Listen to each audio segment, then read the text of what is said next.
చేయించుకున్నాడు? ఆ మ్రానుతోటే ఎందుకు మంచాన్ని చేయించుకున్నాడు? అసలు ఆ లెబానోను మ్రాను ఏంటి? అసలు ఆ మంచం ఏంటి? ఈ సొలొమోను రాజు ఎవరు? ఇవన్నీ కూడా మనం తెలుసుకోవాలి. ఈ వాక్యంలోకి వెళ్ళడానికంటే ముందు అసలు సొలొమోను రాజు అంటే ఎవరు? ఎందుకు ఈ మంచాన్ని చేయించుకున్నాడు? ఈ మంచం ఏంటి? ఆ లెబానోను మ్రానుతోటే ఎందుకు మంచాన్ని చేయించుకున్నాడు? తుమ్మకర్ర దొరకలేదా? తుమ్మ మ్రానుతో చేయించుకోలేదా? అంతకంటే ఇంకా మంచి మంచి మ్రానులు దొరకవా? ఆ మ్రానులతో చేయించుకోలేడు. ఎందుకు లెబానోనునే ప్రత్యేకంగా ఎంచుకున్నాడు? ప్రియ దేవుని సంగమా, అసలు లెబానోను అనే మ్రాను దొరకదు. అసలు లెబానోను మ్రాను అనేది కాదు, లెబానోను ప్రాంతములో ఉన్నటువంటి మ్రాను అని అనాలి. ఎందుకంటే బైబుల్ మొత్తం సెర్చ్ చేసినా కూడా లెబానోను మ్రాను అనే పదం ఇక్కడ తప్ప లెబానోను మ్రాను అనేది ఉండదు.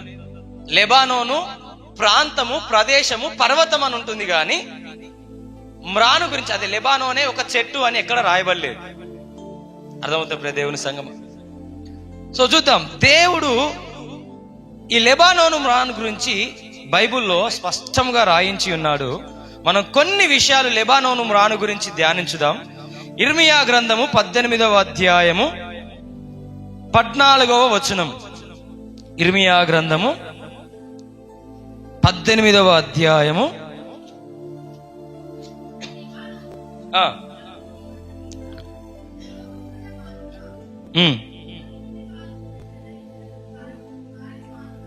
చాలు చూడండి.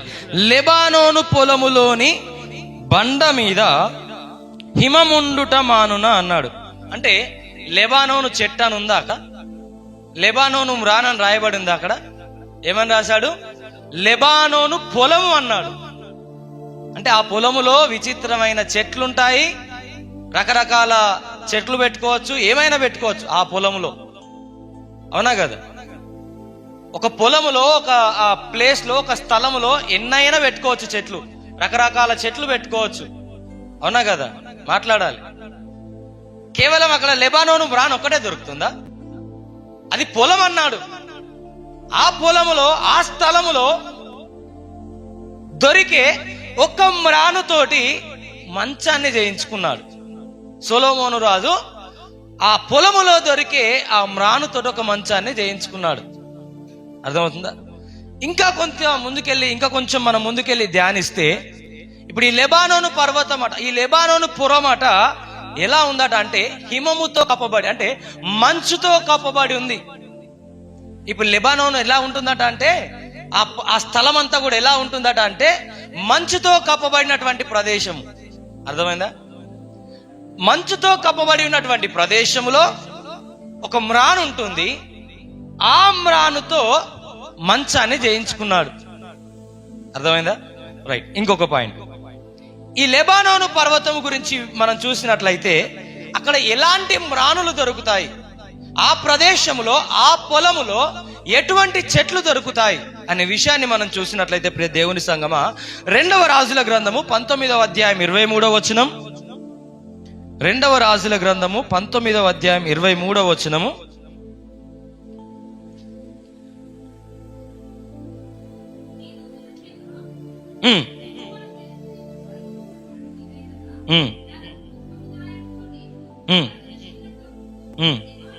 లెబానోను పార్వశ్యములకును ఎక్కి ఉన్నాను, ఎత్తుగల దాని దేవదారు వృక్షములను, శ్రేష్టమైన సరళ వృక్షములను.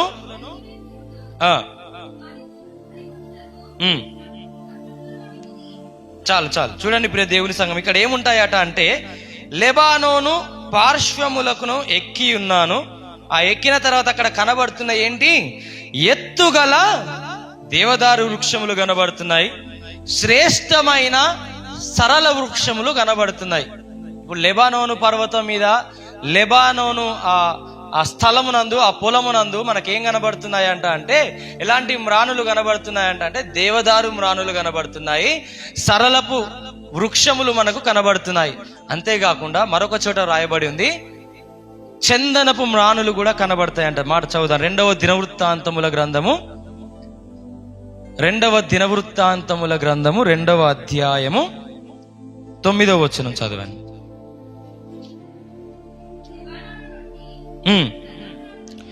లెబానోను నుండి సరళ మ్రానులను, దేవదారు మ్రానులను, చందనపు మ్రానులను నాకు పంపుము అన్నాడు. అర్థమవుతుంది ప్రియ దేవుని సంఘం? ఏమన్నాడు? ఎన్నున్నాయట అక్కడ? లెబానోను నుండి సరళపు మ్రానులు, దేవదారు మ్రానులు, చందనపు మ్రానులు. మళ్ళీ అడుగుతాను ఏవేవి ఉన్నాయో అని. లెబానోను పర్వతం నందు దొరికే మ్రానులేంటి అని అడుగుతాను. చివరగా అన్ని చెప్పాలి. ఓకేనా? లెబానోను పర్వతం నందు దొరికే మ్రానులు, చందనపు మ్రానులు, సరళపు మ్రానులు, దేవదారు మ్రానులు అన్నాడు. ఈ 3 మ్రానుల చేత, అటువంటి మ్రానుల చేత సొలొమోను రాజు ఏం చేస్తున్నాడు? తన కొరకు ఒక మంచమును ఏర్పాటు చేయించుకుంటున్నాడు, ఒక మంచాన్ని. అర్థమైందా? రైట్. మరొక మాట కూడా చదువుదాం. ఈ లెబానోను మ్రానుల గురించి మరొక మాట చదువుదాం. 104వ కీర్తన 16వ వచనం.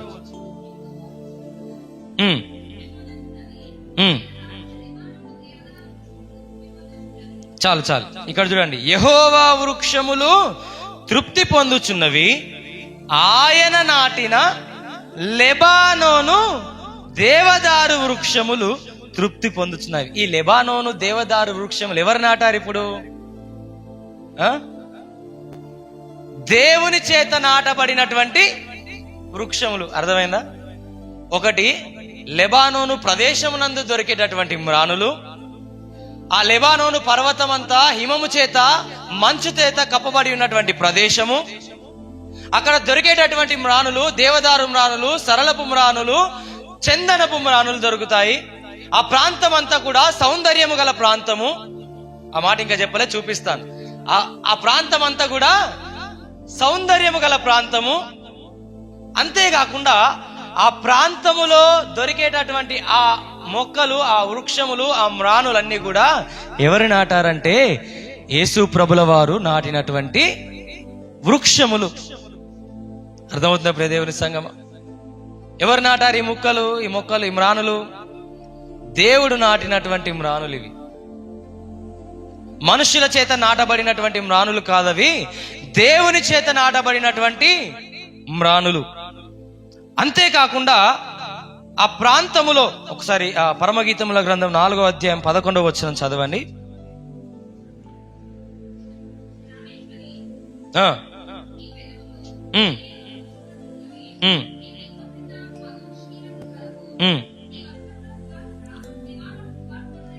నీ వస్త్రముల సువాసన లెబానోను సువాసన వలె ఉన్నది.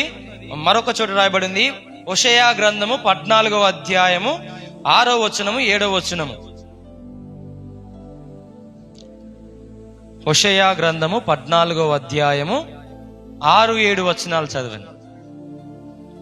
లెబానోను గురించి రాయబడినటువంటి విషయాలు అక్కడ చూద్దాం.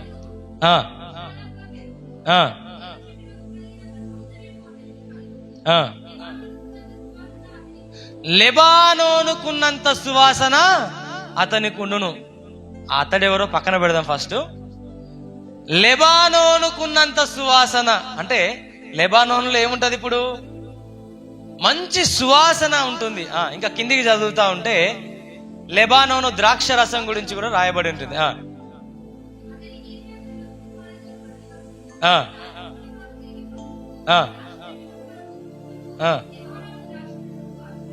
చూడండి, లెబానోను ద్రాక్ష రసపు వాసన వలె అన్నాడు.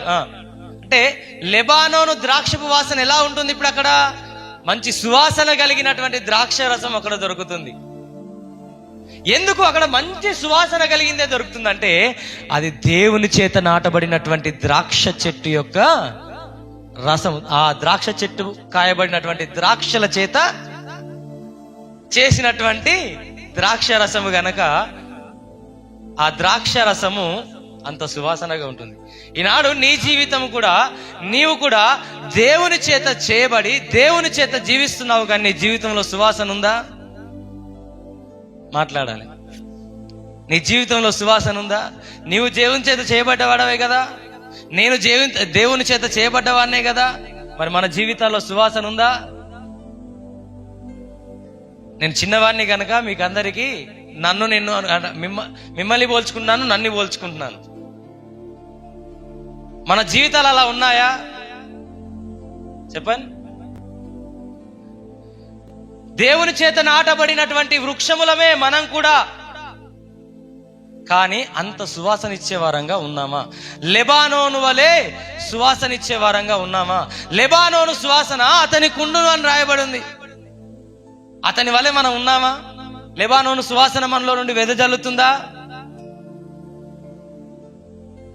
అంటే లెబానోనులో ఉన్నటువంటి ఆ మాధుర్యము మనం చూసినట్లయితే ప్రియ దేవుని సంగమా, అక్కడ మంచి సువాసన గల ద్రాక్షరసము కూడా దొరుకుతుందంట. దేవుని చేత నాటబడినటువంటి మొక్కలంట, మ్రానులంట. అక్కడ దొరికేటివి సరళపు మ్రానులు దొరుకుతాయంట, చందనపు మ్రానులు దొరుకుతాయంట, దేవదారు మ్రానులు దొరుకుతాయంట. అటువంటి మ్రానుల చేత, అంతటి సౌందర్యవంతమైన మ్రానుల చేత, దేవుని చేత నాటబడినటువంటి మ్రానుల చేత సొలొమోను రాజు మంచాన్ని చేయించుకుంటున్నాడు. అంతేకాకుండా ఒక గొప్ప మాట రాయబడింది, చదువుదాం. ఆ మాట ద్వితీయోపదేశ కాండము 3వ అధ్యాయము 25వ వచనం మనం చదివితే ఆ గొప్ప మాట మనకు అర్థమవుతుంది. చదువుదాం. ద్వితీయోపదేశ కాండము 3వ అధ్యాయము 25వ వచనం.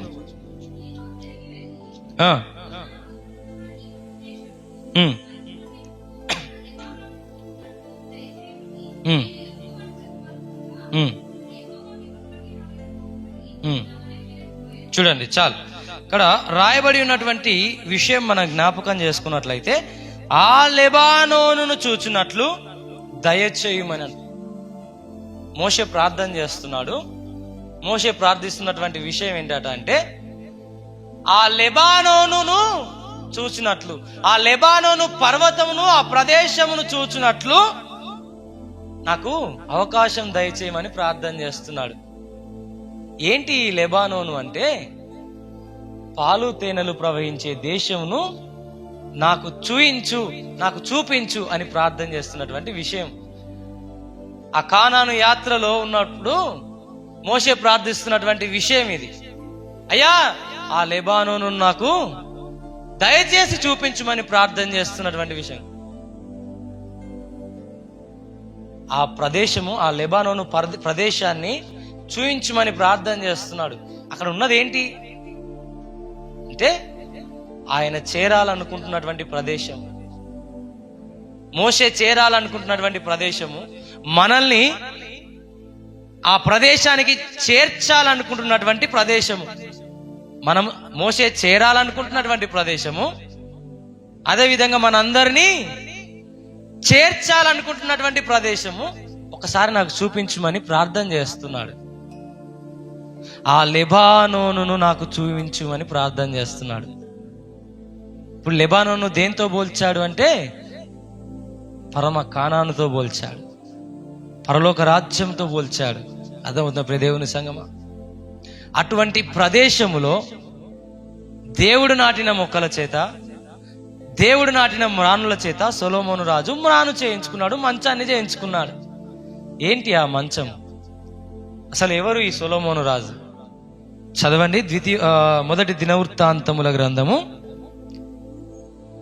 ఇంకో మాట కూడా మనం చూసినట్లయితే, ఎవరు ఈ సొలొమోను రాజు అనడానికంటే ముందు 92వ కీర్తన ఒకసారి చదువుదాం. ఎందుకంటే ఈ యొక్క లెబానోను పర్వతమునందు దొరికినటువంటి మ్రాను పాడవదంట, అసలు పుచ్చు పట్టదు.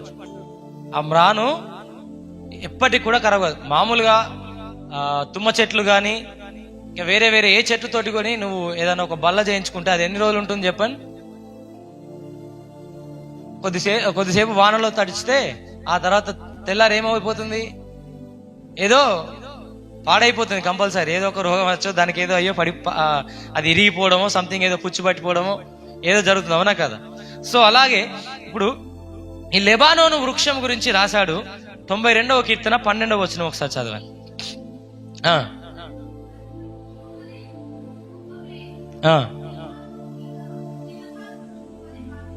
చూడండి, లెబానోనులో దేవదారు వృక్షముల వలె ఎదుగుదురు అని ఉంది. అంటే ఆ లెబానోను ప్రదేశములో దొరికేటటువంటి ఆ దేవదారు వృక్షములు ఎప్పుడు కూడా పాడవు, ఎదుగుతూనే ఉంటాయి. దినదినం అవి ఎదుగుతూనే ఉంటాయి, కానీ పాడవు. దినదినము ఎదుగుతూనే ఉంటుంది. లెబానోను ప్రదేశమునందు దొరికే దేవదారు వృక్షముల వలె ఎదుగుదురు అని ఉందా? అక్కడికే అయిపోయిందా? ఎదుగుతూనే ఉంటారు వాళ్ళు. అక్కడ వాళ్ళకి ఎండ్ అనేది ఉండదు, ఇంకా ఎదుగుతూనే ఉంటుంది. ఎండింగ్ అనేది లేదు. నాశనం అనిపోవడం అనేది ఏం లేదు, పాడైపోవడం అంటూ ఏం లేదు, పుచ్చిపట్టిపోవడం అంటూ ఏం లేదు. అది ఎదుగుతూనే ఉంటుంది. అది ఇరిగిపోవడం అంటూ ఏముండదు. ఒకసారి మనము ఇంకొక గొప్ప మాట రాయబడింది ఏంటంటే, ఈ లెబానోను పర్వతమునందు దొరికేటటువంటి ఈ దేవదారు మ్రానుల గురించి రాయబడింది ఏంటంటే, ఈ దావీదు రాజు, ఈ సొలొమోను రాజు ఆ యొక్క లెబానోను పర్వతమునందు దొరికేటటువంటి ఆ మ్రొక్కలను, ఆ మ్రానులను నరకడము కొరకు తూరు దేశమునందు ఉన్నటువంటి హీరాము రాజు యొక్క సహాయాన్ని కోరుకున్నాడు. ఎందుకంటే అవి ఒక్కరితో సాధ్యమయ్యేటివి కాదు. ఆ ఒక్కరితో నరికితే అవి తెగేంత సాధ్యమైనటివి కావు. దాన్ని నరికి తీసుకొచ్చి ఆ మంచం చేయాలంటే ఒకరితో సాధ్యమయ్యేవి కావు. అటువంటివి ఆ లెబానోను పర్వతమునందు దొరికేటటువంటి ఆ మ్రానుల చేత దేవుడు తన మందిరాన్ని కట్టించుకోవాలనుకున్నాడు. ఆ మందిరము కట్టించుకోవడం కొరకు సొలొమోను రాజు యొక్క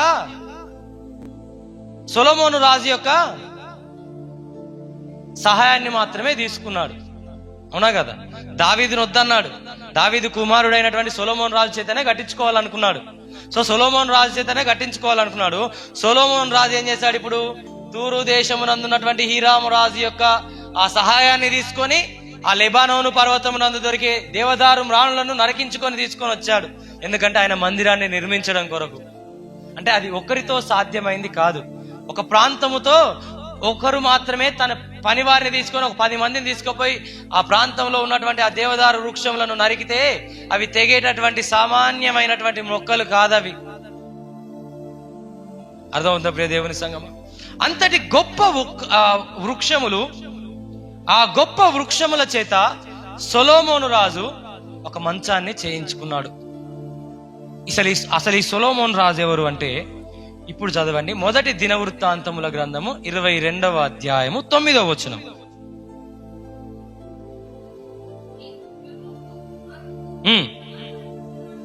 చూడు, నీకు పుట్టబో ఒక కుమారుడు సమాధానకర్తగా ఉండును.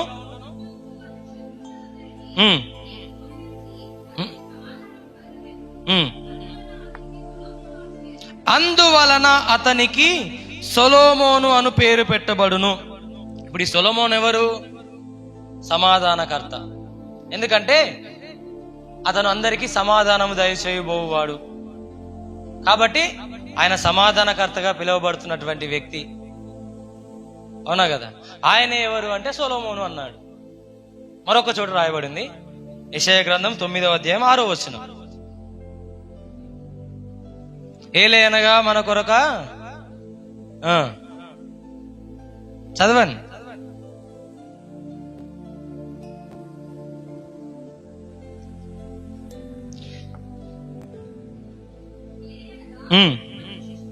మనకు శిశువు పుట్టెను, మనకు కుమారుడు అనుగ్రహింపబడెను, ఆయన భుజము మీద రాజ్యభారముండును. ఆశ్చర్యకరుడు, ఆలోచనకర్త, బలవంతుడైన దేవుడు, నిత్యుడగు తండ్రి, సమాధానకర్తయగు అధిపతి. ఎవరు ఈ సమాధానకర్తయగు అధిపతి అంటే, మన కొరకు జన్మించినటువంటి ఆ కుమారుడే సమాధానకర్తయగు అధిపతి. ఆయనే నజరేయుడైన యేసుక్రీస్తు ప్రభులవారు. అవునా కదా? ఇప్పుడు ఈ సొలొమోను రాజు ఎవరు? ఎవరితో పోల్చి చెప్తున్నాడు? యేసు ప్రభుని పోల్చి చెప్తున్నటువంటి మాటే. ఇప్పుడు యేసు ప్రభుల వారు ఆ లెబానోను పర్వతమునందు, ఆ ప్రదేశమునందు దొరికే ఆ మ్రానుల చేత తన కొరకు ఒక మంచాన్ని చేయించుకున్నాడు. దేవుడు నాటినటువంటి, ఆయనే నాటినటువంటి మొక్కల చేత, మ్రానుల చేత తన కొరకు ఒక మంచాన్ని చేయించుకుంటున్నాడు. ఆ మంచమే మనకు సమాధానాన్ని దయచేయబోయే సిలువ. అర్థమవుతున్న ప్రియ దేవుని సంగమా? ఆ మంచమే మనకు సమాధానాన్ని దయచేయబో సిలువ. ఎలా మనకు సమాధానము దయచేయబోతుందంటే, ఆయన కొరకే ఆ మంచాన్ని చేయించుకున్నాడు. ఆయనే ఆ మంచం మీద మన కొరకు, మనకు హాయిని దయచేయడం కొరకు, మనకు సంతోషాన్ని దయచేయడం కొరకు, మన దుఃఖాన్ని తీసివేయడం కొరకు, మన పాప భారమును తీసివేయడం కొరకు, మన పాపము నుండి విడుదలను మనకు దయచేయడం కొరకు ఆ యొక్క మంచం మీదనే మన కొరకు వేలాడాడు. లెబానోను ప్రదేశము నుండి తీసుకొచ్చినటువంటి మ్రాను చేత ఒక మంచాన్ని చేయించుకున్నాడు. ఆ మంచం మీద మన కొరకు, మన పాపముల కొరకు, మన భారముల కొరకు ఆయన బలిగా అర్పించబడ్డాడు. ఎందుకు ఆయన బలిగా అర్పించబడ్డాడంటే, మనందరికీ ఒక సంతోషాన్ని, ఒక హాయిని, ఒక విడుదలను మనకు దయచేయడం కొరకే. ఇప్పుడు ఆయన ద్వారా మనం విడుదల పొందుకున్నాం, ఆయన ద్వారా మనం సంతోషాన్ని పొందుకున్నాం, ఆయన ద్వారా మనము హాయిని, ఆనందాన్ని, సంతోషంగా జీవిస్తున్నాం, సంతోషంగా గడుపుతున్నాం, మన జీవితంలో సుఖ సంతోషాలతో జీవిస్తున్నాం. అటువంటి మనము ఆయనను సంతోషపరుస్తున్నామా? ఇప్పుడు మనం ఆయన దగ్గర నుంచి హాయి పొందుకున్నాం కదా, మరి ఆయనకు హాయిని దయచేస్తున్నాం, ఆయనకు హాయిని ఇస్తున్నామా? మనం సంతోషాన్ని పొందుకున్నాం కదా, ఆయనకు సంతోషాన్ని ఇస్తున్నామా? మనం ఆనందంతో జీవిస్తున్నాం, మరి ఆయనకు ఆనందాన్ని ఇస్తున్నావా?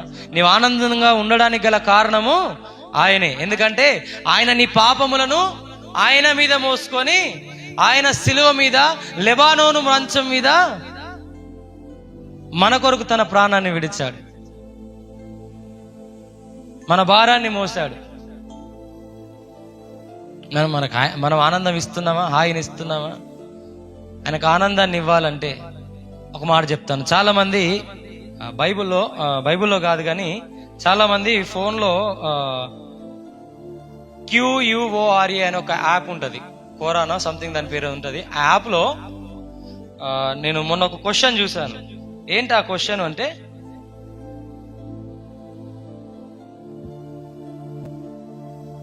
ఒకసారి నేను చదువుతాను ఆగండి ఆ క్వశ్చన్.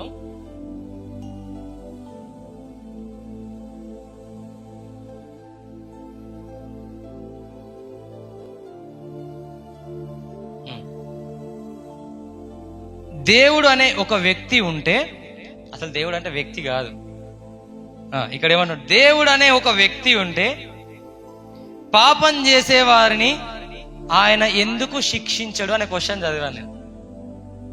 ఇందులో ఉంది, నేను మీకు తర్వాత చూపిస్తాను. దేవుడు అనే ఒక వ్యక్తి ఉంటే పాపం చేసేవారిని ఆయన ఎందుకు శిక్షించడు అని ఉంది. మన దేవుడు మరి యేసుక్రీస్తు ప్రభుల వారు దేవుడే కదా, ఎందుకు శిక్షించడు? అలా శిక్షించుకుంటూ పోతే భూమి మీద ఇంకెవరు మిగలరు. ఇంకా ప్రత్యేకంగా దేవుడు మన కొరకు రాయబడిన మాట ఏంటంటే, రోమియోలకు రాసిన పత్రిక 3వ అధ్యాయం 23వ వచనంలో అంటారు, అందరూ భేదం ఏమీ లేదు, అందరూ ఇలా అందరూ పాపం చేసిన వాళ్ళు అయితే మరి ఎలా అందరిని శిక్షించాలి కదా దేవుడు? ఇప్పుడు ఎవరన్నా భూమి మీద ఉంటారా చెప్పండి ఇప్పుడు? సో మన దేవుడు శిక్షించడానికి రాలే, పాపులను శిక్షించడానికి రాలే. అదవుతా ప్రియ దేవుని సంగమం. మన దేవుడు ఎందుకు వచ్చాడు అంటే, చదవండి మత్తయి సువార్త 9వ అధ్యాయం 13వ వచనం చదవండి.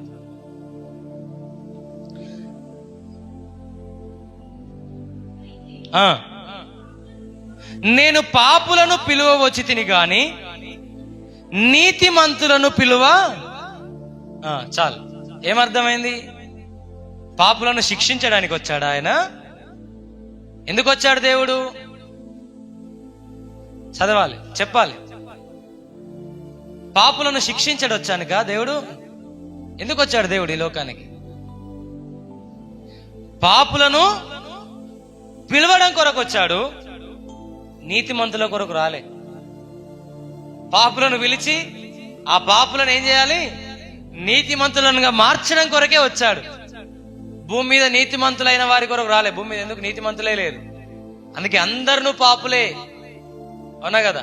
నీతిమంతులు లేరు గనక ఎందుకు ఈ లోకానికి వచ్చాడు దేవుడు అంటే, పాపులైన వారి కొరకే వచ్చాడు, వాళ్ళని పిలవడం కొరకే వచ్చాడు, పిలిచి నీతిమంతులంగా మార్చడం కొరకే వచ్చాడు. ఇప్పుడు శిక్షించడానికి రాలే దేవుడు, ఆ పాపులను మార్చడం కొరకు వచ్చాడు. శిక్షించుకుంటూ పోతే భూమి శూన్యం అయిపోతుంది అంతే. భూమి మీద ఇంకెవరు ఉండరు, ఇంకా మనుషులు అనేవాడు కనబడడు, అసలు ఎవరు కనబడరు. సో శిక్షించడానికి దేవుడు రాలేదు, పిలిచి వారిని మార్చి వారిని నీతిమంతులుగా మార్చడం కొరకే వచ్చాడు. అర్థమవుతుంది ప్రియ దేవుని సంగమా? దేవుని వాక్యం సెలవిస్తుంది. ఇప్పుడు సిలువ మ్రానుతో ఇంకొక మాట చెప్తున్నాను. ఇప్పుడు ఇందాక ఈ లెబానోను మ్రానుతో చేయించుకున్నటువంటి మంచము సిలువ మ్రాను. ఆ సిలువ మ్రాను మీద యేసు ప్రభుల వారు మన కొరకు మరణించి మన పాపముల కొరకు మరణించి మనకు హాయిని దయచేస్తున్నాడు అని చెప్పాను. అంతేకాకుండా మరొక మాట ఏంటంటే, అదే సిలువ మ్రానుతో సిలువ మ్రాను అనేది ఏంటి? ఇప్పుడు ఒక మంచం కదా, అవునా కదా? సిలువ మ్రాను అనేది ఏంటి? ఒక మంచం కదా. ఆ మంచం మీద ఆయన మరణించి తన రక్తాన్ని వెలగా ఇచ్చి ఒక సంఘాన్ని కొన్నాడు. ఆ సంఘమే మనమందరం. అర్థమవుతుందా? ఆ సంఘమే వెలపెట్టి కొన్నటువంటి సంఘమే మనమందరం. ఇప్పుడు ఈ సంఘం గురించి రాయబడినటువంటి మాటలు ఏంటంటే ప్రియ దేవుని సంఘం, అందుకే అపోస్తుల కార్యములు 20:28 తన స్వరక్తము చేత కొనబడ్డ వారం అని రాయబడి ఉంది. ఇంటికి వెళ్ళాక చదవండి. తన స్వరక్తము చేత కొనబడ్డ వారం. అర్థమవుతుందా? దేవుడు ఆ యొక్క మంచాన్ని చేయించుకున్నాడు తను హాయిగా నిద్రపోవడానికి కాదమ్మా. ఆ లెబానోను పర్వతం నందు దొరికేటటువంటి మ్రానుల చేత తీసుకొచ్చి ఆ మ్రానులను తెప్పించుకొని ఒక మంచాన్ని చేయించుకున్నాడు. ఆ మంచం మీద హాయిగా నిద్రపోవడానికి కాదు, నీకు నాకు హాయిని దయచేయడం కొరకు తెప్పించుకున్నాడు అది మంచం. మనం అనుకుంటున్నాం మంచం తెప్పించుకున్నాడు అంటే సొలొమోను రాజు మంచిగా హాయిగా నిద్రపోవడానికి తెప్పించుకున్నాడేమో అనుకుంటున్నాం కదా.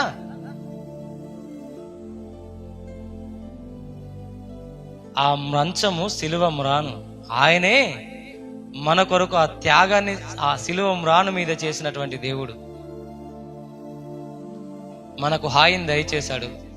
ఎంతమంది మీ దేవునికి హాయి దయచేస్తున్నాం? ఇప్పుడు ధ్యానించుకోవాల్సినటువంటి విషయం అయిపోయింది. మనం చదివినటువంటి వాక్య భావం గురించి వివరించుకున్నాం. ఏంటి? లెబానోను పర్వతం, లెబానోను మ్రాన్ అంటే ఏంటి, అది ఎక్కడ దొరుకుతుంది ఏంటి, ఆ మ్రాన్లు ఏంటి అనేది కూడా ధ్యానించాం. దానిలో ఎంత సువాసన ఉంటుంది, ఎంత మాధుర్యమైన ప్రదేశం, ఎంత రమ్యమైన ప్రదేశం అన్ని చూసాం. అవునా కదా? అన్ని చూసాము. ఆ మంచం ఏంటో తెలుసుకున్నాము, సొలొమోను రాజు ఎవరో తెలుసుకున్నాము, అన్ని తెలుసుకున్నాము. సో ఇప్పుడు అదంతా తెలుసుకున్న తర్వాత దేవుడు మనకు హాయినిచ్చేవాడు అనే విషయాన్ని తెలుసుకున్నాం, సంతోషాన్ని ఇచ్చేవాడు అని తెలుసుకున్నాం. మన పాపాన్ని తొలగించి పాపం నుండి విడుదలిచ్చి మనకు సుఖ సంతోషాల్ని మనం ఆనందంగా జీవించడానికి ఒక మంచి ఆనందమైన జీవితాన్ని దేవుడు మనకిచ్చాడు. అవునా కదా? ఇచ్చాడా లేదా? గట్టిగా మాట్లాడాలి. ఇంకా కొంచెం ఇచ్చాడా లేదా? ఇచ్చినటువంటి దేవునికి మనమేమి ఇస్తున్నాం? ఇప్పుడు ఇదొక్కటి చెప్పి నేను ముగిస్తాను. ఇచ్చినటువంటి దేవునికి మనం ఏమి ఇస్తున్నాం? మనం నేర్చుకోవాల్సినటువంటి వాక్యమే ఈరోజు ఇది. ఇచ్చినటువంటి దేవునికి మనం ఏమి ఇస్తున్నాం? హాయిని ఇస్తున్నామా? సంతోషాన్ని ఇస్తున్నామా? ఆనందాన్ని ఇస్తున్నామా? ఒక వారం మన ముఖాలు కనబడితే ఇంకో వారం మన ముఖాలు చర్చిలో కనబడతాయా? చెప్పండి. కనబడు. హాయిని ఇస్తున్నావా? ఒక వారం దేవుని గట్టిగా స్వరమెత్తి దేవుని ఆరాధిస్తున్నాం, ఇంకో వారం ఇట్లా కూర్చుంటున్నాం. ఇస్తాడా దేవునికి హాయిని ఇస్తున్నావా? సంతోషాన్ని ఇస్తున్నావా?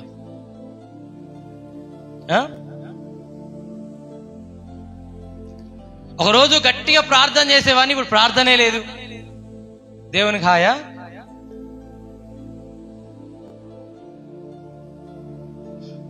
ఒక సంవత్సరము ఒక ఆత్మను తీసుకొచ్చాను, ఇంకో సంవత్సరం అసలు ఆత్మలే లేవు.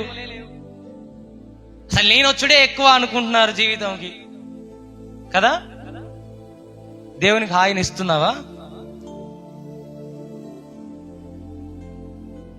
నేను రావడమే ఎక్కువ చర్చికి, ఇంకోళ్ళు నేను పట్టుకొస్తా.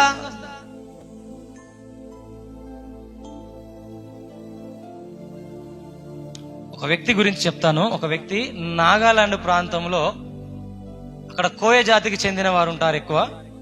ఆ కోయ జాతికి చెందిన వారి దగ్గరికి ఒక మంచి దైవజనుడు, మిషనరీ తన కుటుంబంతో సహా వెళ్ళాడు. తన భార్య, తను, తనకిద్దరు పిల్లలు, ఒక కొడుకు, ఒక కూతురు, నలుగురిని తీసుకొని వెళ్ళారు.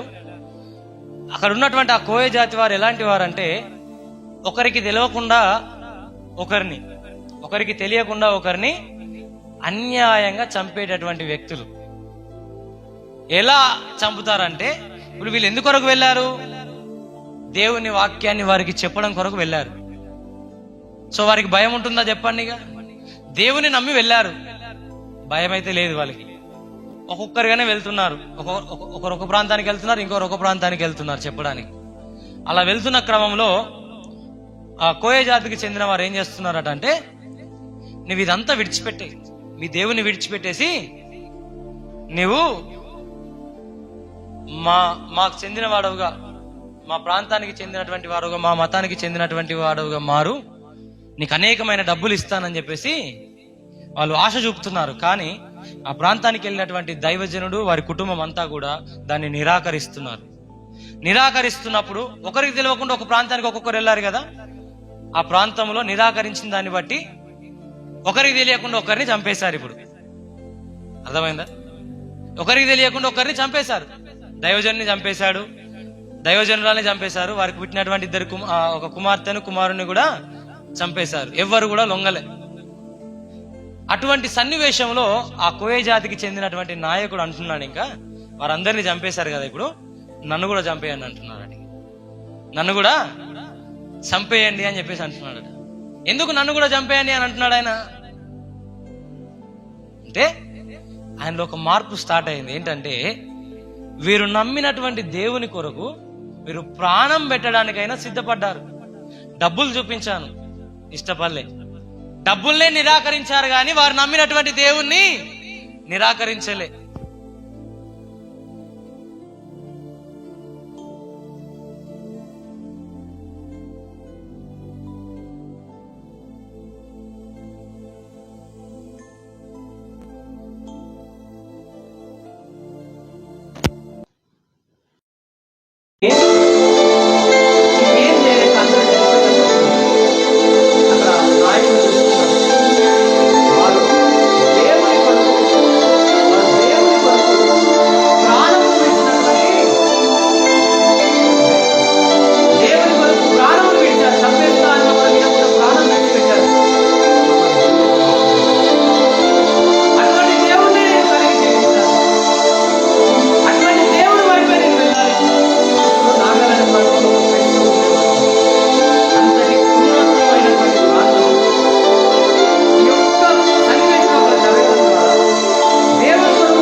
ఉన్నటువంటి ఆ ప్రాంతం మొత్తం నమ్మింది. ఇప్పుడు ఆ నాగాలాండ్ ప్రాంతంలో 100కు 96% మంది క్రైస్తవులే ఉన్నారు. అదే ఉంది దేవుని సార్, 100కు 96%. అంటే ఒక 4% ఇంకా 100 మంది ఉంటే 4 మాత్రమే, 96 మంది క్రైస్తవులే, 4 మాత్రమే వేరే అన్య మతస్థులుగా జీవిస్తున్నారు. అంటే ఆ జీవితానికి ఒక క్రైస్తవుడు వెళ్ళడం, ఒక మిషనరీగా వెళ్ళడము, తను దేవుని కొరకు చనిపోవడం జరిగింది. అంటే దేవునికి తను చనిపోతూ కూడా ఒక ఆనందాన్ని, ఒక హాయిని దయచేసినటువంటి వ్యక్తి. మరి మనం చేస్తున్నామా? అలా బ్రతకగలుగుతున్నామా? పాటలు పాడతాం, బ్రతుకుట నీ కోసమే, మరణమైతే నాకిక మేల్. అది మనం వాడుకోవడం తప్పిగా. ఒకవేళ ప్రాణాపాయ పరిస్థితిలో ఉంటే, దేవుని కొరకు ప్రాణాపాయ పరిస్థితులు ఎదురైతే మనం ప్రాణం పెట్టగలం నిజంగా. మరి పాటలు పాడతామే, మన ప్రాణం కూడా ఇష్టంగా దేవుని కొరకు అర్పించగలగాలి. అది దేవునికి మనం ఇచ్చే హాయి. ఆయన మన కొరకు ప్రాణం పెట్టలే. లెబానోను పర్వతం మీద దొరికేటటువంటి మ్రాను చేత మంచం ఒకటి చేయించుకొని మన కొరకు, మనకు హాయిని దయచేయడం కొరకు, మన పాపముల నుండి మనల్ని విడిపించడం కొరకు మరణించాడు. అవునా కదా? మరి మనం ఏం చేస్తున్నాం? మనం ఒక్కవేళ ఎవరైనా మన దేవుని విడిచిపెట్టి ఇక ₹1,00,00,000 ఇస్తా అంటే అటే పరిగెత్తుతున్నాం. ₹1,00,00,000 కొరకు దేవుని విడిచిపెట్టడానికైనా సిద్ధమే మనం. దేవుని సంగమా, దేవుడు నేర్పిస్తున్నటువంటి పాఠం ఈనాడు. కష్టంలో ఉన్నప్పుడు కూడా మనము దేవుణ్ణి విడిచిపెట్టే వారంగా ఉండకూడదు. ఆ నాగాలాండ్ ప్రాంతంలో ఆ మిషనరీగా వెళ్ళినటువంటి ఆ సేవకుడు మనకు నేర్పించినటువంటి పాఠము, కష్టాల్లోనైనా కూడా దేవుణ్ణి విడిచిపెట్టలే. తన ప్రాణం తీసేస్తానని చెప్పినా కూడా దేవుణ్ణి విడిచిపెట్టలే. తను విడిచిపెట్టకపోగా తన జీవితమే పోగొట్టుకున్నాడు. తన నడవడికను బట్టి, తన ప్రవర్తనను బట్టి ఆ నాయకుడే మార్చబడ్డాడు. ఆ నాగాలాండ్ ప్రాంతంలో ఉన్నటువంటి నాయకుడే మార్చబడ్డాడు. నేను చెప్తున్నాను, బైబిల్ బట్టి గొప్పగా ప్రసంగం చేసే ప్రసంగికుల కన్నా, బైబిల్ను బోధించే ప్రసంగికుల కన్నా మంచి ప్రవర్తన మేలన్నాడు. అర్థమైందా? ప్రసంగం చేసి ఇంత గొప్ప బల్లల గుద్ది ప్రసంగం చేసే ప్రసంగికుల కన్నా మంచి ప్రవర్తన మేలు అన్నాడు. ఎందుకు మంచి ప్రవర్తన మేలు అన్నాడంటే, ఒక ఉదాహరణ చూద్దాం ప్రియ దేవుని సంగమా. దేవుడి భూమి మీదకి వచ్చాడు. తను ఎన్నిసార్లు ప్రసంగం చేశాడు? శిష్యులందరికీ కలిపి, జనాలందరికీ కలిపి ఎన్నిసార్లు చేశాడు? ప్రసంగం ఎక్కువ చేయలేదు. చేసింది ఏంటంటే వారి మధ్యలో ఉండి ఒక మార్గాన్ని చూపించాడు. ఎలా జీవించాలో ఒక మార్గాన్ని చూపించినటువంటి దేవుడు మన దేవుడు. ప్రసంగం చేయలే ఎక్కువ. నువ్వు ఇలా ఉండు, నువ్వు అలా ఉండు, నువ్వు ఇలా ఉంటే మంచి ఆశీర్వాదాలు పొందుకుంటావు, నువ్వు అలా జీవిస్తే నీకు మెండైన దీవెనలు వస్తాయి. ప్రసంగం ఏనాడు చేయలేదు దేవుడు. అలాంటి ప్రసంగం అయితే ఏనాడు చేయలేదు. ప్రవర్తనను బట్టి, ఆయన చూపించినటువంటి మార్గమును బట్టి అనేకులు మార్చబడ్డారు, అనేకులు రక్షణ పొందుకున్నారు. నీవు ప్రేమ కలిగి జీవించు, నిన్ను బట్టి అనేకులు మార్చబడ్డారు. హిందువులు ఏదైతే వారితో మాట్లాడు, మంచిగా ప్రేమతో మాట్లాడు.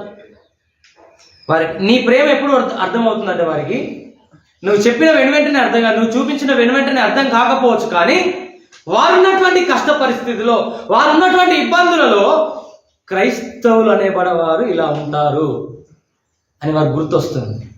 నీ ప్రవర్తనే ఒక సువార్తగా మారాలి. నీ జీవితమే ఒక సువార్తగా మారాలి. మా దేవుని నమ్ముకుంటే ఇది జరుగుతుంది, మా దేవుని ఇవన్నీ చెప్పకండి, అవసరం లేదు. ఇవన్నీ మీరు ఎన్ని చెప్పినా వాళ్ళు నమ్మరు, ఇదంతా ట్రాష్ అనుకుంటారు. మీరేమి చెప్పకండి, మీ ప్రవర్తన ద్వారా చూపించండి.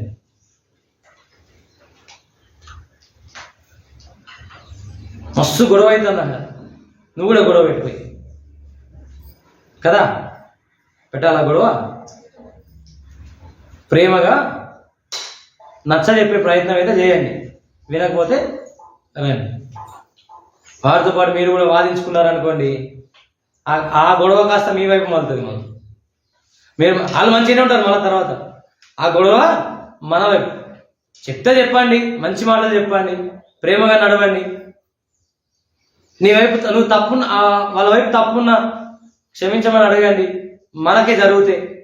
ఇవన్నీ దేవుడు చూపించినటువంటి మార్గాలు. ఆ మార్గంలో మనం నడిస్తే మనం దేవునికి హాయినిచ్చే వరంగా ఉంటాం.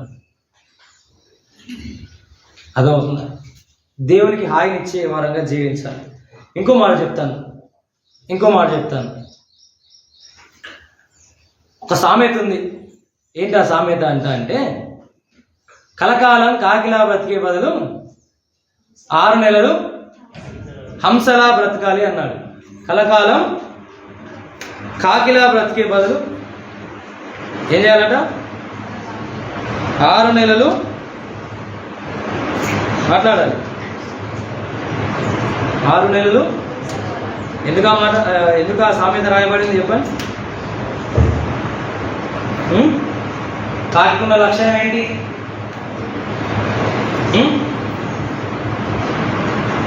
కాకున్న లక్షణం ఏంటి? కావు కావు కావు అంటూ ఏం చేస్తుంది? అరుచుకుంటూ పోయి మనుషులు పడేసిన దాన్ని తినడానికి చూస్తుంది. కానీ హంస ఏం చేస్తుందంటే మంచి నీళ్ళల్లా ఈదుకుంటూ పోయి కష్టపడుతూ అయినా ఈదుకుంటూ పోయి బ్రతకడం దానికి ఇష్టం. కష్టమైనా ఇష్టంగా బ్రతుకుతుంది. హంస ఎక్కడ బ్రతుకుతుంది చెప్పండి? ఒకరిచ్చే కూటి కొరకు ఆశపడదు. అదే నీళ్ళల్లో ఉంటుంది, కష్టంగా ఈదుకుంటూ బ్రతుకుతుంది, అదే మంచి నీళ్ళని తాగుతూ బ్రతుకుతుంది. వేరే ఆహారం కొరకు ఇష్టపడదు. కానీ కాకేం చేస్తుంది? దొరికిందల్లా నాదే అనుకుంటూ అరుచుకుంటూ ఎవరెవరైతే పడేస్తారో ఆ పడేసినటువంటి తిండి కొరకు పరిగెత్తుతూ ఉంటుంది. అర్థమైందా? అంటే ఇంకొక మాట కూడా ఉంది. కాకి నటిస్తూ బ్రతుకుతుంది అనే విషయాన్ని నేను ఒక స్టోరీలో చదివాను. ఆ స్టోరీ ఇప్పుడు మీకు చెప్తాను, చూడండి. కాకి యొక్క స్టోరీ.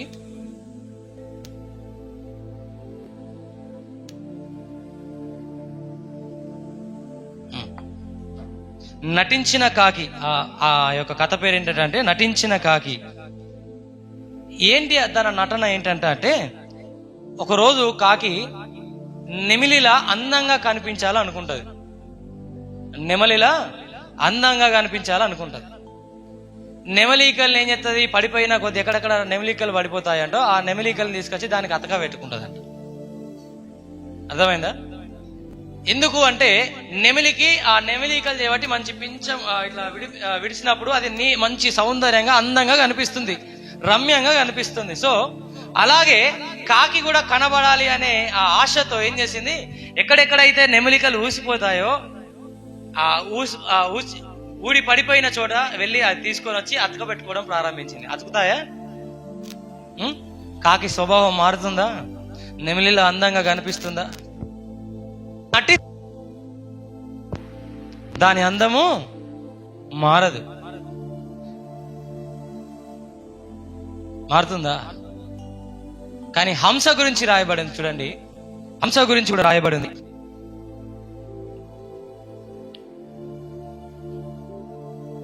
అసలు అది ఆ సముద్రం మీద ఈదాలంటే, ఆ నది మీద ఈదాలంటే మనకు కాళ్ళు కనిపిస్తాయా? దాని హంస యొక్క కాళ్ళు కనిపించ ఈత కొట్టి చాలాసేపు ఎంజాయ్ అనిపిస్తుంది, కానీ ఇంటికి వచ్చినాక వాటి యొక్క నొప్పులు, ఆ ఇబ్బంది ఈత కొట్టే వారికి అందరికీ తెలుసు. నాకైతే ఈత రాదు, కానీ ఈత కొట్టి అందరికీ తెలుసు. స్విమ్మింగ్ చేసే వారికి అందరికి తెలుసు. స్విమ్మింగ్ చేసిన తర్వాత చేసేటంతసేపు ఆ నీళ్ళల్లో ఉన్నంతసేపు హాయిగా ఎంతసేపు అయినా ఈత కొట్టాలనే అనిపిస్తుంది. ఇక్కడ పైకి వెళ్ళి జంపులు చేస్తాం, కానీ దాని యొక్క పని జరుగుతుందంటే తర్వాత ఇంటికి వచ్చి రెస్ట్ తీసుకునేటప్పుడు తెలుస్తా. ఆ నొప్పులు, ఆ కాళ్ళ నొప్పులు, ఆ నడుము నొప్పులు, ఆ చేతి నొప్పులు తర్వాత తెలుస్తాయి. అవునా కదా? కాళ్ళు వస్తాయా నడవా ఈత ఎక్కువసేపు కొడితే?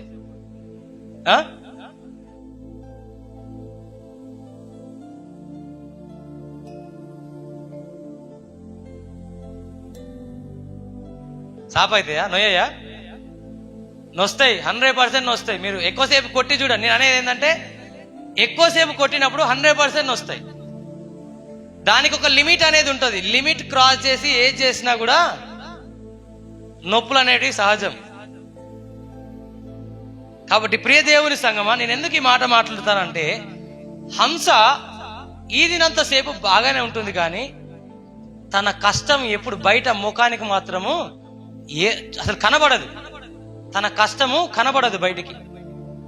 సంతోషంగానే ఉంటుంది, లోపల కష్టపడుతూనే ఉంటుంది, కానీ బయటికి తన యొక్క ఆ జీవితం అనేది అందంగానే కనబడుతుంది. ఏనాడు కూడా నాకు కష్టం ఉంది, నాకు ఇబ్బంది ఉంది అని చూపించుకునేటటువంటిది కాదు హంస. నదిలో ఈదుతుంది, దానికి నొస్తున్నాయి, కానీ అది ఎప్పుడు కూడా తన కష్టాన్ని, తన శ్రమను బయటికి చూపించలేదు. సంతోషంగానే ఉంటుంది, దృఢంగానే జీవిస్తున్నటువంటి విషయాన్ని మనం చూస్తాం.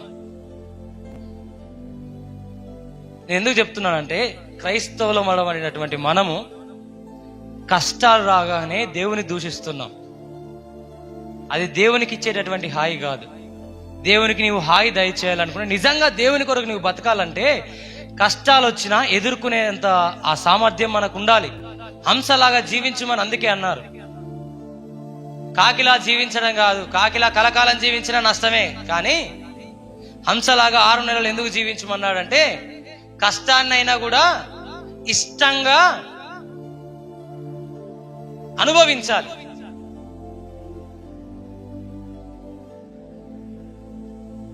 ఇంకా చెప్పాలంటే సొలొమోన్ రాజు గారు, నాకు టైం ఉంది, దైవజనులు వచ్చేంత వరకు కూడా నాకు చాలా టైం ఉంది, మా ఆత్మీయ తండ్రి గారు వచ్చేంత వరకు ఫుల్ టైం ఉంది నాకు, ఇంకా వచ్చినాకనే ముగిస్తాను. సో ప్రియ దేవుని సంగమా,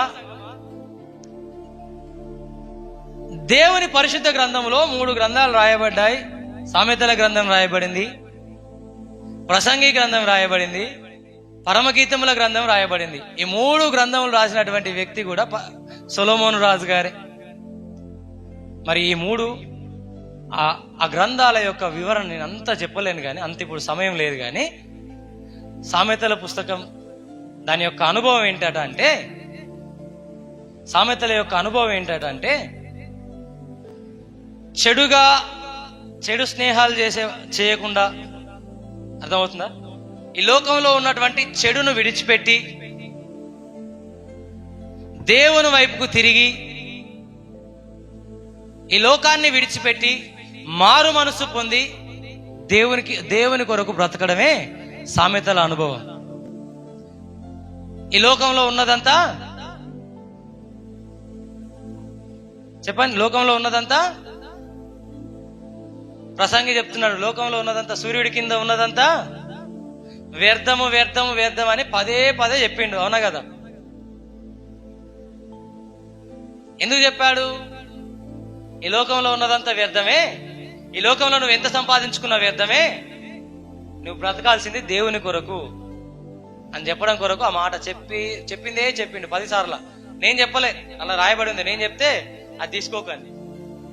ఆ మాట నేనే చెప్తే, ప్రసంగి గ్రంథంలో ఉన్నటువంటి మాట నేనే చెప్తే తీసుకోకండి, అది బైబిల్లో రాయబడింది కనుక తీసుకోమని చెప్తున్నాను.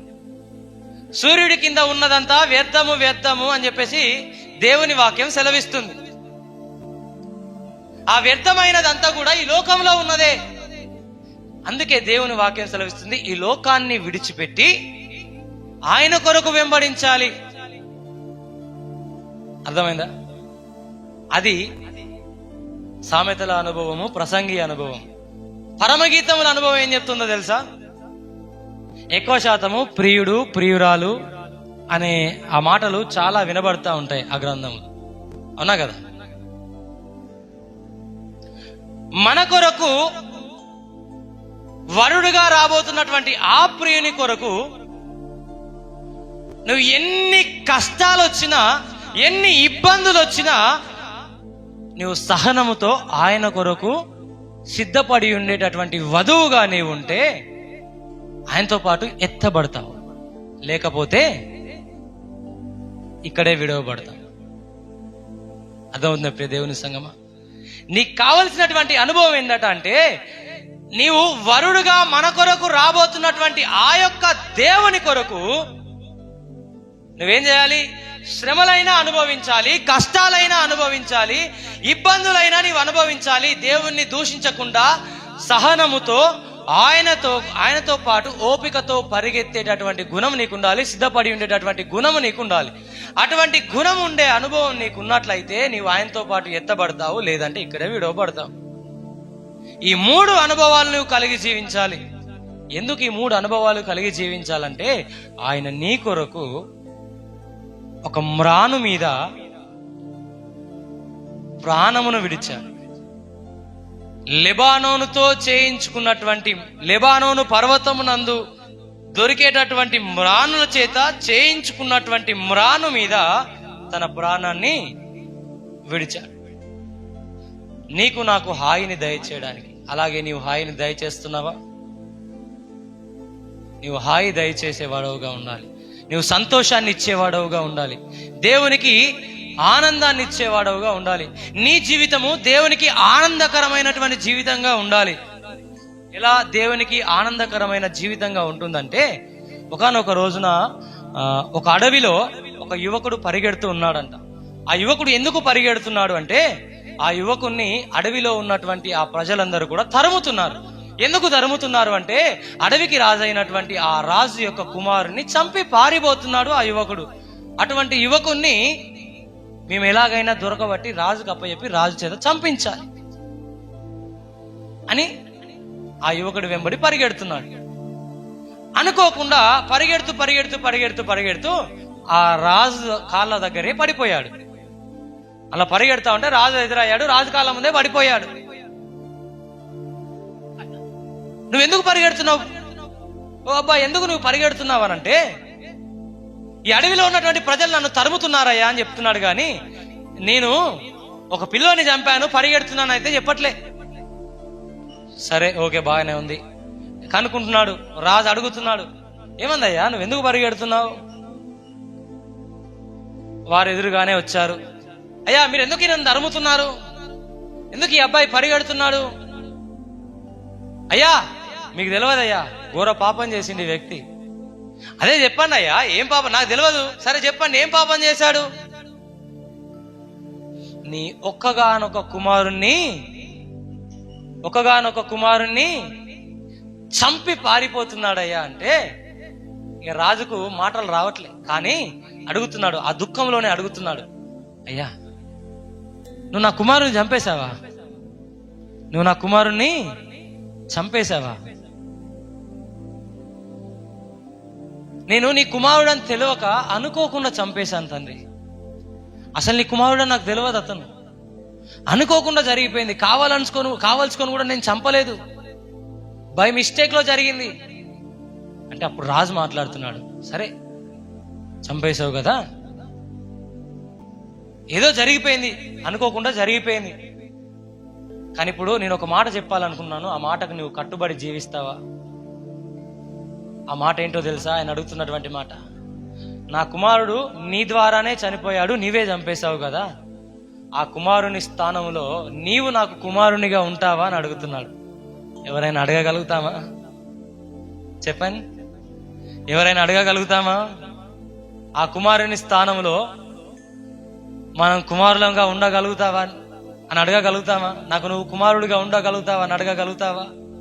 కానీ ఆ రాజు ఎవరో కాదు, మన తండ్రి అయినటువంటి దేవుడు రాజు. మన కొరకు పంపబడినటువంటి కుమారుడే ఆ కుమారుడు. ఆయన మన కొరకు తన ప్రాణాన్ని విడిచిపెట్టాడు. అర్థమవుతుంది దేవుని సంగమా? ఆయన మన కొరకు తన ప్రాణాన్ని విడిచిపెట్టాడు. ఇప్పుడు అడుగుతున్నాడు, చెప్పండి, మీరందరూ ఆయన తండ్రికి కుమారులుగా ఉండగలుగుతారా? తండ్రి అయిన దేవునికి కుమారులుగా ఉండగలుగుతారా? మాట్లాడాలి. కుమారునిగా ఉండగలుగుతారా? ఆయన అడుగుతున్నటువంటి మాట, నువ్వు దేవునికి కుమారుడిగా ఉండగలుగుతావా? నువ్వు దేవునికి ఆనందాన్ని ఇచ్చే కుమారుడిగా ఉండగలుగుతావా? మనం దేవునికి ఆనందాన్ని ఇచ్చే కుమారులుగా ఉండాలి.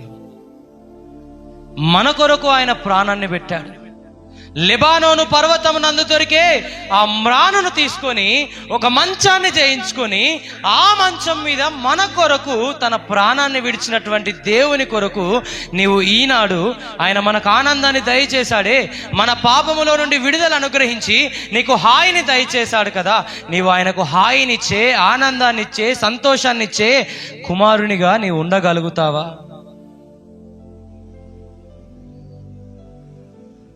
ఆ కుమారునిగా ఉండే ఆ భాగ్యమును దేవుడు మనకు దయచేస్తున్నాడు. ఆ భాగ్యము కొరకు నీవు వేచి ఉండి నీవు ఆయన ఆ భాగ్యములో నీవు జీవించగలుగుతావా? కుమారునిగా ఉండగలుగుతావా?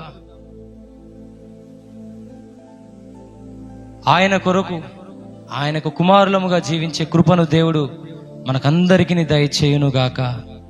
ఆమేన్. ప్రార్థన చేసుకుందాం.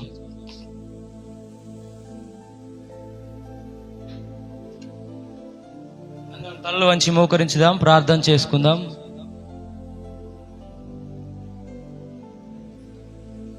యేసయ్యా నీకు స్తోత్రం, స్తోత్రం, స్తోత్రం.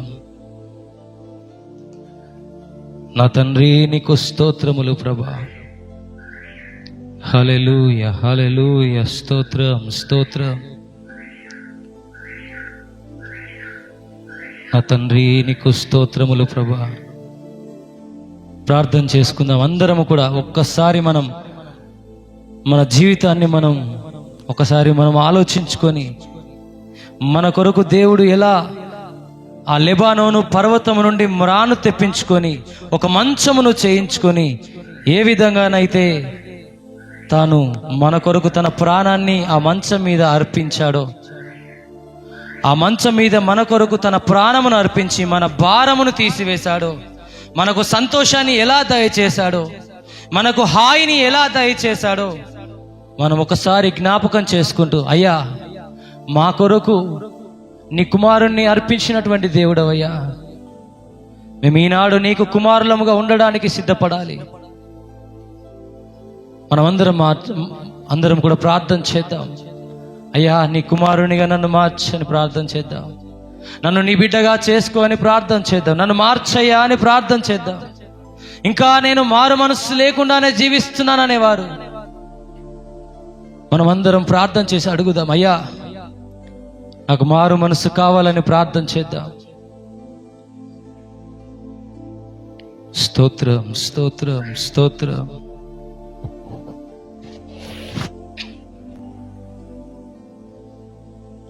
మహాగణుడా తండ్రి, స్తోత్రాలు ప్రభువా. ఇంతవరకు ప్రకటించబడిన ప్రతి నీ మాట